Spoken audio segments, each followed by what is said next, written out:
Hello, I'm Dr. Marcia Green from Albright College and the Ocean Mammal Institute. I've been doing research and conservation work with humpback whales off Maui for the past 15 years. It is important that you know that the whale sanctuary is currently in the process of revising their management plan, starting with a meeting at the sanctuary on South Kihei Road on March 3rd and 4th next week.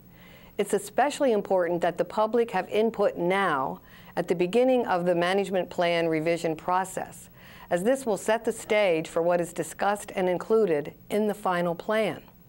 This two-day meeting on March 3rd and 4th will determine the themes for the entire management plan review. I urge you to go to the meeting at the sanctuary or send an email with your suggestions and most important concerns to the three people listed on the screen: Naomi McIntosh, Alan Tom, and Dan Basta. It is important to send your email to all three individuals. I believe there are 5 major issues that need to be discussed. None of them are currently on the agenda for the meeting next week. Let's get them on the agenda. Your emails can help do that.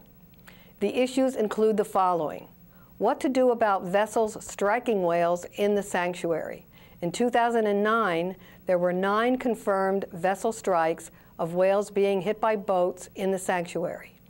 Issue number 2, how to address water pollution in the sanctuary.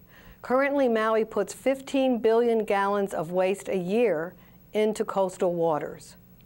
Issue number 3, acoustic impacts from boat noise and naval exercises.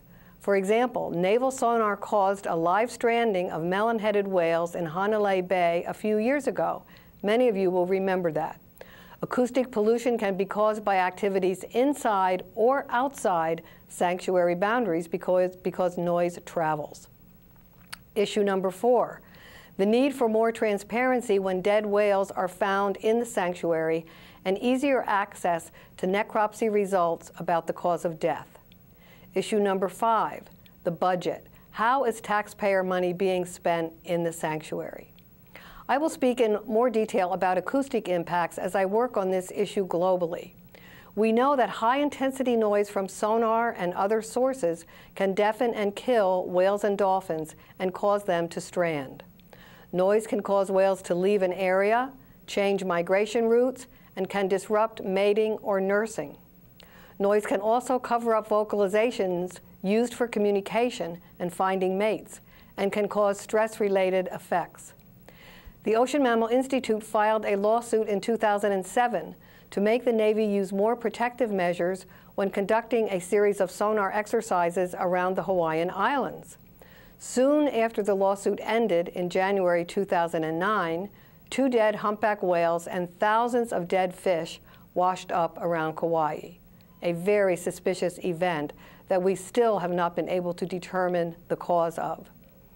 It is imperative now that the sanctuary develop ways to protect humpback whales from acoustic impacts and the other issues I mentioned, and that they follow the National Marine Sanctuary Guidelines on Noise that were issued in Washington, D.C. in 2007 by Dan Basta.